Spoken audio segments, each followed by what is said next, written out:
I will be fired today. I'm so sorry. I'm so sorry. Is there anything I can do for you right now?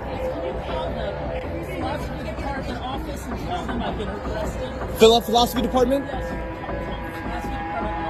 I will. What's your... I'm chair of the philosophy department. I got you.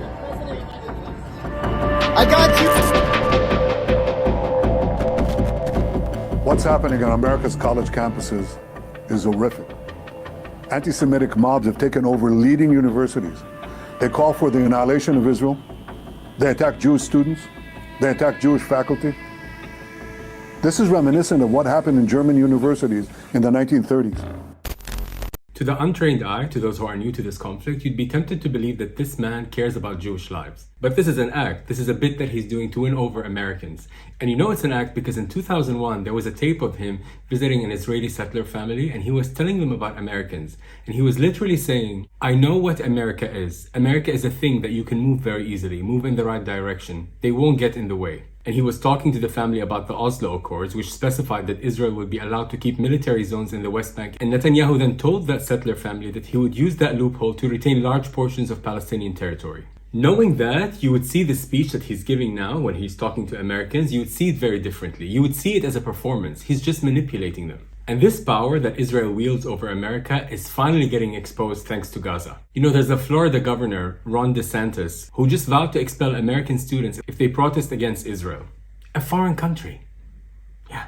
And of course, all this is always done under the guise of fighting anti-Semitism. Of course. Just listen to Netanyahu talking about those anti-Semitic students at the protests. Not only because they want to kill Jews wherever they are, that's bad enough. It's also because they say not only death to Israel, death to the Jews, but death to America. See what he did there with bringing it back to America? Literally, no student has said death to America. They are actually very clear. These students are very smart. They're very clear on their demands. It's divest from Israel. They just don't want their money going to Israel. That's the demand. And later in the video, we'll get into how intelligent these students are by staying on message and not falling for these PR traps that Israel does. And that's what's driving the Zionists mad. We see this exponential rise of anti-Semitism throughout America and throughout Western societies as Israel tries to defend itself against genocidal terrorists. But this speaks to this idea that Zionists actually love and need anti-Semitism. Yes. Yeah. I mean, 100%. And it's like anti-Semitism is the entire reason for the being of the state of Israel. It's part of its creation myth. It's part of its like the upholding of Zionism and the support all across the Western world of Israel is anti-Semitism. And when you're dependent on hatred of Jews to keep your political project going, I don't think there's any other word for that other than anti-Semitic. That was Matt Lieb, by the way, the American Jewish comedian. Initially, I had recorded an interview with him about a video that I'm working on, the Zionist mindset, which is still coming up on my channel. But because of what's happening now, we ended up talking about the student protest. So our chat became part of this video. Honestly, it's those anti-Zionist American Jews who are finally going to free America of the grip that Zionism has on America, because Zionism hides behind Judaism. And these are Jews who are saying, no, bitch, no. So their very existence shatters the lie. You can't claim to be a bulwark against anti-Semitism when your entire project is dependent on trying to, number one, scare Jews into moving into Israel, and two, when it's dependent on spreading fear within non-Jewish parts of the world about, how without Israel, all of these Jews aren't safe. It just it sounds more like a threat than it does something nice, Yeah. It's like the state of Israel has a gun to our head and it's saying you better support us or we're going to shoot, My God, that's scary. And nowhere is it more dangerous than what you see today with the university protests, right? Because this guy, the head of the ADL, is just going around saying this is anti-Semitic. Jewish students don't feel safe on campus because they are not. And we need President Shafiq to do three things. Number one, we need NYPD back on this campus or bring in the National Guard. Number two, no masks on campus. This isn't Fallujah. This is Morningside Heights. This isn't Fallujah. This is Morning Heights, man. Yeah. Yeah, over here we pretend we have democracy. Yeah, man. Yeah. Call the National Guard. Yeah. You better wash that mouth of yours with soap when you talk about Fallujah. And by the way, is that the same Fallujah that America destroyed looking for fake weapons of mass destruction that never existed? That Fallujah? Yeah. Like the Shifa hospital with tunnels that never existed? Yeah, like that. And also, the arrogance. Call the National Guard, yeah, man. Yeah, call it. Who are these people to tell America what to do with its own students? Like literally, a prime minister of a foreign country like Netanyahu is telling the Americans to arrest their own students. And Russia is the foreign country that's meddling in American politics. Russia, not Israel. Sure, Jan. And number 3, the students who behave in this way need to be suspended immediately. So, by the way, many students have been suspended. Many students were arrested by the NYPD. And Sagar, obviously, I mean, listen, the calls for the National Guard are so deranged that I can't even wrap my head around it. They're peacefully protesting, okay? When you see someone like Jonathan Greenblatt of the ADL saying that, in the same way that Hezbollah and Hamas are Iranian proxies, the students at universities protesting, trying to get their colleges to divest from Israel are also proxies for Iran, essentially calling students terrorists and foreign agitators. It's so mask off when it comes to our Jewish institutions in the United States being just lobbyists for the state of Israel. The first reason this is a mask-off moment is because the students, a large part of those students who are protesting, are American Jews.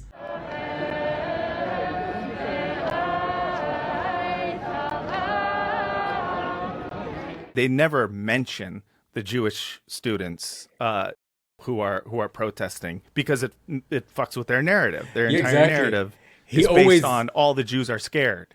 Exactly. He always calls it JVP. He never says Jewish. Yeah. Yes, it's just it's like SJP, JVP. They never ever do they mention the fact that JVP is Jewish Voice for Peace. And the second reason this is a mask-off moment for Israel is because Netanyahu and the head of the ADL and all these Israeli apologists, what they're trying to do, they're trying to convince you that these young kids who are talking about Israeli crimes are terrorists to distract you from the actual crimes that Israel is committing. This comes as a mass grave containing over 300 bodies has been uncovered at Nasser Hospital in Khan Yunis.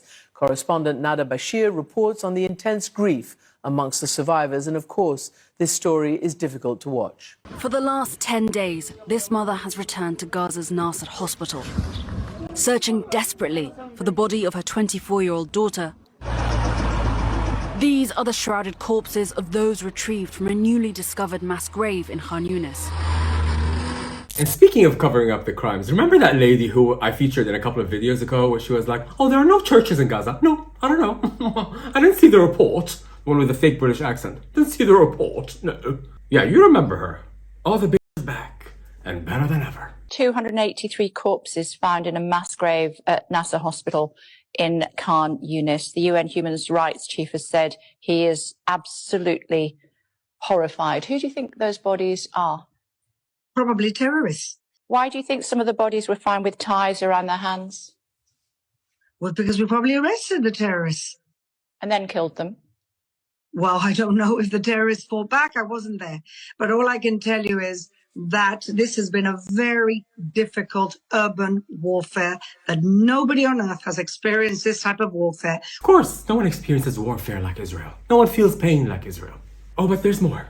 She has a lot more to say. And by the way, did you notice how she goes to, oh, I wasn't there, when she's confronted with how little sense her statements make? Like, how would anyone be shooting bombs and rockets with their hands behind their back, tied, zip-tied? And by the way, the people whose hands were found zip-tied, a lot of them were children. A lot of them were nurses and scrubs, and they were shot in the back of the head. And it could be that there were bombs thrown by them and grenades. There could be a million different scenarios of why these were found. But remember, we're in the middle of a war. I just to clarify for me, if you would, how do they fight back with their hands tied behind their backs? Well, we don't know what they were doing before their hands were tied behind their backs, do we? I love the face she makes in the end, as if she made a good point. Like she thinks she dropped the mic. No, girl, no. There are only two ways you'd be found dead with your hands tied behind your back. Either you were killed in that state, or somebody tied your hands after they killed you. So by her logic, these terrorists who were firing bombs and rockets were killed in battle, right? And then their hands were tied behind their back, and then they were dressed in nurse scrubs. Again, we're just conjecturing. Maybe his friend threw a grenade, and then what happens? Maybe there was a missile, maybe they threw a rocket, and then what happens? Again, this is conjecture. I wasn't there, you weren't there. Conjecture! It was a conjecture! I think she just learned that word conjecture, right? Conjecture! I wasn't there, It's a conjecture. It's a conjecture in Fallujah. And you know how arrogant and entitled Israel feels? It's because they're not even sending their brightest to do the spin doctoring and all the PR anymore. Like literally, this woman is too dumb to even lie properly. And they're sending her because they know no one gives a shit. They can get away with anything. It's hard to imagine anyone still buying Israel's lies after 7 months. You need to want to believe the lies. You need to believe those lies. Because after 7 months of seeing Israel destroying everything but Hamas in the Gaza Strip, which was their stated goal, it's become clear. And that's why they're holding on to the anti-Semitic trope and shifting focus to the students in the US, calling them anti-Semitic terrorists. But what I love about these college kids is that they're not falling for the trap. They are media savvy and they know how to keep bringing back to the message. The Secretary of Education said that he's launching a title to investigate Columbia, basically for anti-Semitism. What was your reaction? What was your reaction in the camp to that national attention and to that allegation? Honestly, I find that the protests and the anti-Semitic comments and the focus on that has been a complete distraction from why we are here and the actual message of divestment and transparency and support for Palestinian people that this camp stands for. And I love how they're living in those encampments in the tents on campus, which are reminiscent of the tents in Rafah, in Gaza. Genius. Now, on to a more cringe example of Jewish students on campus. There was this woman whose husband filmed her, calling her, "My wife is a brave woman." She's standing on campus wearing a sign that says Jew with the yellow Star of David, like she's persecuted, literally with a banner behind her that says Jews for Free Palestine. She can't even see the irony. She's standing there and she's like, "I am not afraid." I am not afraid. Look at my face. I am not afraid. Look at my face. I'm not afraid. You literally have nothing to be afraid of. You have the entire military-industrial complex behind you, mainstream media, corporate America, the political elite. Every person in power is backing you up. You have nothing to fear. But my favorite part is that girl who's dancing in the background. Put my face on camera. The girl is like chilling, dancing in the background. Like nobody is attacking you. Just begging to be persecuted. That's what's so annoying about Zionists. There's 1, 2, 3, 4, 5, 6, 7, 8, 9. No, they're surrounding me. I can take a picture. She's free to leave. No one is surrounding her. No one is surrounding her. No one is surrounding her. I'm just walking my dog. I need help. She's free to leave. I'm a Jewish American. Like these people are hallucinating persecution. There was another girl who talked about being stabbed in the eye by a pro-Palestinian protester. Literally, a flag just grazed her. "Oh, stabbed my eye." And she's going around, and that of course became the headline. Stabbed in the eye by pro-Palestinian protester. And this girl also was like tweeting about another incident of anti-Semitism. She was in the cafeteria of her college, picking up food, and there was a salad bar. And sorry, this is it's difficult. The salad used to be called Israeli couscous, and on this day she came and it said just couscous. What? And by the way, the most embarrassing thing is that there was another student who screenshot it the next day, and it still said Israeli couscous. He's like, "Relax, babe, it's still called Israeli couscous." And then there was this professor. This is less funny. This guy's deranged. He's a professor at Columbia who's also calling for the National Guard to come and arrest the students. The National Guard! These people are hysterical. And this guy served in the IDF, and his father served as a general manager for ARC, which is a leading weapons manufacturer. I know it's painful to say this. I know there's a fraud history in the United States, with U.S. colleges.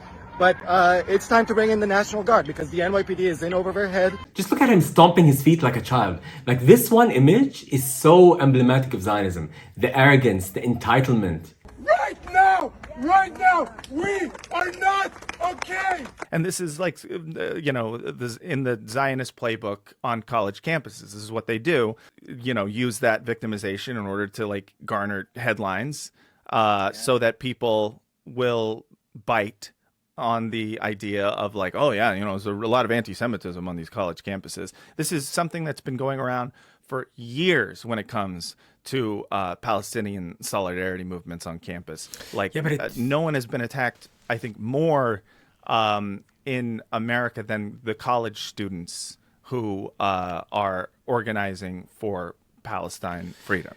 Yeah, but part of me, when I was watching these protests this past couple of days, I was thinking like, fuck, this is a big turning moment. Like, this is so crazy. Speaking of this turning point in history, thanks to Gaza, brings me to the Lipsync moment of this video. There was a speech, a very rousing speech by Palestinian-American activist Linda Sarsour. She was giving a speech to Jewish activists, thanking them for their solidarity.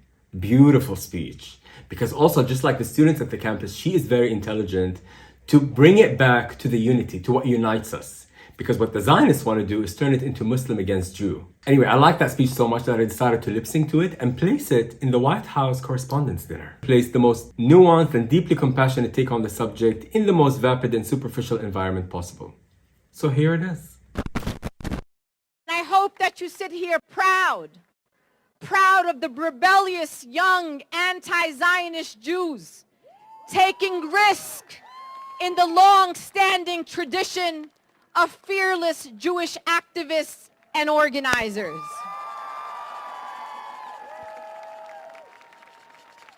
And what we want those in power to know is that we will stay outside. We will not be divided. Because what the opposition thought they would accomplish is to pin us up against one another. They have not succeeded in the last 7 months, and I promise you that they will never succeed. And for all of our friends, Jews and non-Jews alike, that have sat on the sidelines, the doors are still open to you. And it is never too late to come to the movement for freedom.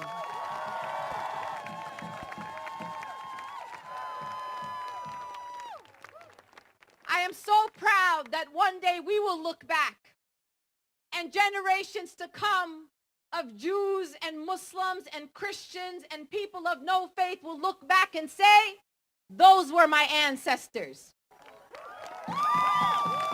Stay steadfast, my friends.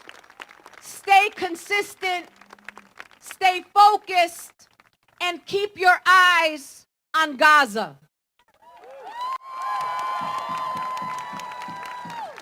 They will distract you with the headlines.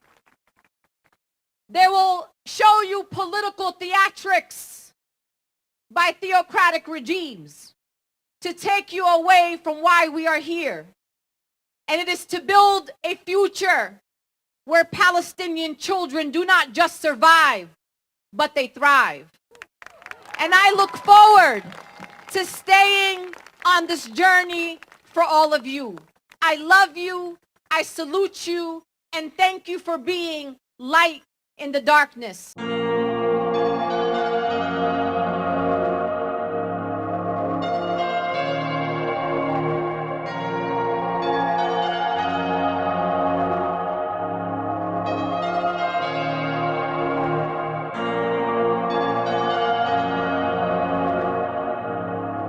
Hey y'all, it's In Denial, your drag therapist. As I always say, I'm in denial so you can wake up. The political elite is in denial so the rest of us can wake up. Actually, the rest of us are already awake, but these people. Anyway, before we get back to the video, I want to quickly thank the people who donated and the new members to the channel. But to go back to what I was talking about with Matt, and also what Linda Sarsour was saying in the bit that I lip-synced to her, this is a turning point. Everybody can see now. Gaza has shown the world, and the American Jewish students have come along to show the world even more. I also believe that this is a turning point, and I think that these college campuses, the more that they try to suppress this, the harder the people are going to fight, and the more people it's going to attract. Yeah. And the difference between, I think, now and let's say like the Black Lives Matter movement in 2020 is that Black Lives Matter was something that like mainstream Democrats in the United States could co-opt. They could take that as a political opportunity to win some points and pacify the movement. The promise like, oh yeah, we will, defund the police. And there was money behind Black Lives Matter. Not to discredit it, of course. Of course. It's different than what's happening now. This is very grassroots, and it's different, and it's very much always been different because there is just no strong financial support for Palestinian solidarity movements in the United States. When it comes to, something like Black Lives Matter, there's political motivation to support people marching against police brutality, even in a cynical way. Even if you're not going to do anything, you can still help yourself get elected for it. Exactly. There is no political motivation. There's no political incentive to be pro-Palestinian. There's not a large Palestinian voting bloc in the United States. There's not a very large Arab voting bloc in the United States. But I mean, even the states in which there is one, like Michigan, it's clear that the Democratic Party is willing to throw all Arabs under the bus. Last week, Biden's campaign manager, Julie Chavez Rodriguez, traveled to Dearborn to rally support for the president's reelection. Yet her trip ended when a group of Arab American leaders and elected officials declined to meet with her over the war in Gaza.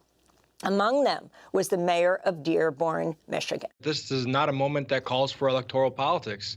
Over the course now of coming close to 120 days, Israel has murdered more than 27,000 Gazans and displaced over 2 million.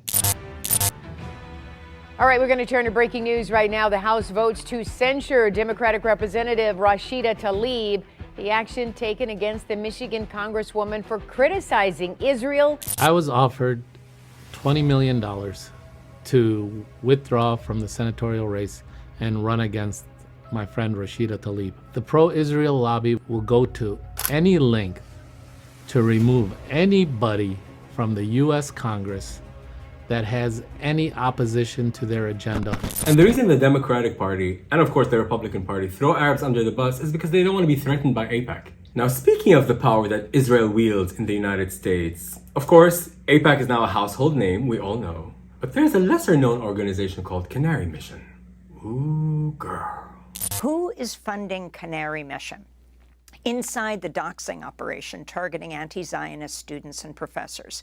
Last month, Jim Bamford wrote a piece headlined Israel's War on American Student Activists. He's joining us now from Washington, D.C.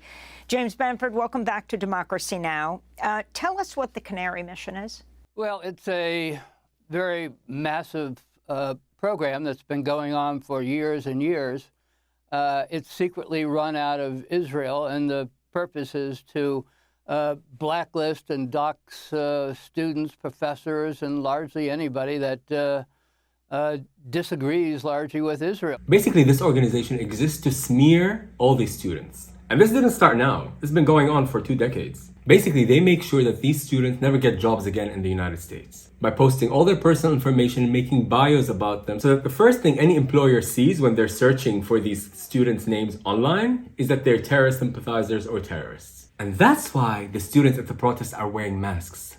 Not because it's Fallujah. They're hiding their faces because they don't want Canary Mission to ruin their lives. Because Israel uses very advanced facial recognition to find these students and dox them. Fallujah. An angry throng of protesters, most of whom were wearing full masks, so you could only see their eyes. They had drums. Ooh, drums, Arabic music. 1001 Nights, the sound of terror. Anyway, let's leave this clown and go back to Matt. And we need to do an episode on Bad Hezbollah about Canary Mission, because I think it is such a evil project that is just like, there's just so many things in the world of, Zionism. Yeah, it's frightening actually when you dig into it. It's really scary. It is frightening, because if it were anyone else, you would be like, can someone write like I don't know, can the New York Times look into this or some shit? Like you have senators, members of Congress, billionaires saying we need to we're going to have facial recognition technology that's going to identify all of these Hamas supporters, and we're going to make sure that they're never employed ever again. On the other hand, you're facing this moment of intense moral clarity, witnessing a genocide unfold. How are people grappling with that tension? I am in a very lucky position where my hopefully future employers would never care if I am identified with this, but a lot of people really do care. And a lot of people are putting their friendships, their family relationships on the line. And while we could do whatever we can, again, I think people have assumed this sense of risk coming here and know what may happen. That is not a sustainable model for a democracy, And I think more and more they're realizing that, and they've known this, but more and more they're like stuck in this way where they are going to let the mask slip off completely, I think, very soon. It's slipping, and that's why the propaganda is becoming more insane, because the crimes are more insane. Everything is getting heightened, right? Like on all sides. Yeah, and I think like the more that they cling on to this like narrative that just makes no sense to any thinking person. Really, and the more they see people not falling for it, the more they're just going to start to say and find other ways of saying, but don't you understand that sometimes fascism is justified? And that's where they're going with this. Like, the things that we are doing are justified. We are killing them before they kill us, and this is stuff that they would never say. It was, it's at least not to a Western audience. They would never say this ever. It would just be like, no, we are victims. We are victims. We are victims. And it's more and more clear that like the next message is, we have to oppress. This is all pretty unprecedented. According to the Washington Post, it's the first time in nearly 30 years that university officials in the United States have brought in police to break up a campus protest. What was a peaceful campus protest. The actress and activist Cynthia Nixon tweeted on Friday, "As a Barnard College graduate, I'm shocked and ashamed that it and Columbia are violently crushing the right of students to peacefully protest." Let's dive right in. How horrified were you? I was really shocked, I have to tell you, Mehdi. When I chose to go to Barnard College, it was actually the year that I applied was the first year that they accepted women at Columbia. When so many other women's schools were really focused on training women to be wives and hostesses, Barnard was a place where women who wanted careers. So I was really, really shocked both by Columbia University at large, but also my college, Barnard. This is, as I said in my tweet, this is really not who we are or what we should be doing to our students. And what I find so depressing, Cynthia, is that the NYPD, the New York Police Department, who arrested those kids, said they were perfectly peaceful, and it was Columbia President Minouche Shafik who called in the cops and told them that these kids, peacefully protesting for Palestine, posed, and I quote, "a clear and present danger." We now have a university administrator who's to the right of the NYPD. And in its desperate effort, like Zionism's desperate effort to hold on to the facade, it's almost like kind of eroding American democracy by attacking like students now. This is so out of control, what the police are doing, and not just there. It's happening all over the country. And right away now, I guess everybody got the memo. Send in the police, arrest the students. Oh, no, wait, what law are they breaking? They're students here. This is where they live. It's their home. Oh, suspend them so they're not students anymore. and then 5 minutes later, arrest them for trespassing. Yeah. They're all doing this all over the country. And this is all happening under the guise of fighting anti-Semitism. There is, of course, anti-Semitism. There's racism in America for every group. And anti-Semitism is not special in America in terms of, like, the idea that anti-Semitism is, like, the worst racism. It's just garbage, and it's also super racist. I think it's important to first identify what anti-Semitism is. It is a different type of hate than any other type of hate in the world. Because anti-Semitism is the oldest hate in the world and the hate that mutates. In 1948, because remember, it says Lord Sachs. Oh, I just want to pause it. You said it's a hate that mutates. Correct. What I am saying to you is that the entire world and scholars about anti-Semitism recognize that it is a unique hate. Are you really going to sit here telling me that you, as a white Jew, have it, like, as bad or worse than a black person in America or a Native American person? Like, come on, you know you're full of shit. And so, not to say America is perfect or anything like that, but I will say that, you know, when it comes to Jews and Jewish safety, I feel very safe in America. I certainly feel more safe in America than I do in Israel. I'm a Jewish student at Columbia. When we talk about anti-Semitism on campus, that's taking the spotlight away from Gaza.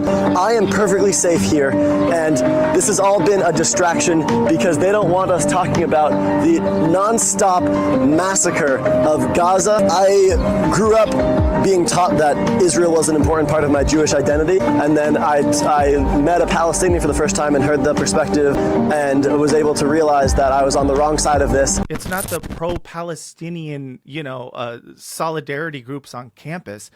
The anti-Semitism that I see and have dealt with come from neo-Nazis, like the people who marched in Charlottesville, like alt-right people, and Zionists.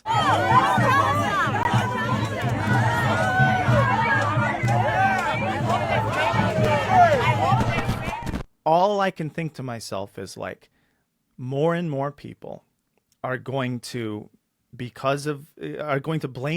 Jews in general for this, as opposed to, you know, Zionism or the state of Israel. They're going to go, those Jews. And it's because Zionists and, you know, Israeli government officials, they do everything in their power to appropriate Jewish personhood.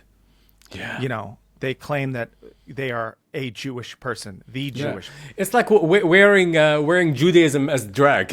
Yes, 100%. No offense to drag, of course. But yes, it's and so, like, I see that and I go, like, this is not good for the Jews. It's certainly not good for Jewish safety in America. And the fact that I now have to, like, fight against this narrative that is being propped up by a state that claims to want to protect me, when it's so clear what they want to do is run me out of here. What they want me to do is they want me to feel unsafe in my own country and move to their fascist apartheid state. Like, nothing makes me want to fight them more than that. Fathers, children, we shall not be moved just like the tree that's planted by the water. We shall not be moved. And this is what is so great about the current generation, because what they're doing, they have messed with the wrong generation, and this is going to just build tomorrow, this week, next week.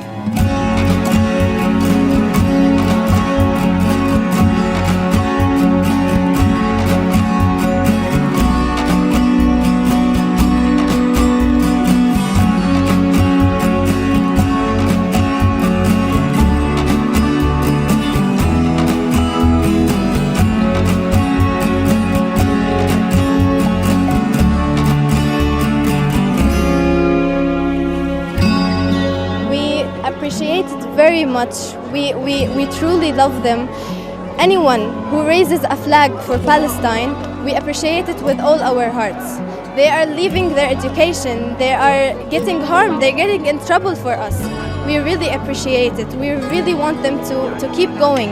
And we really want to be a part of these universities because they have stand with us. No one did that.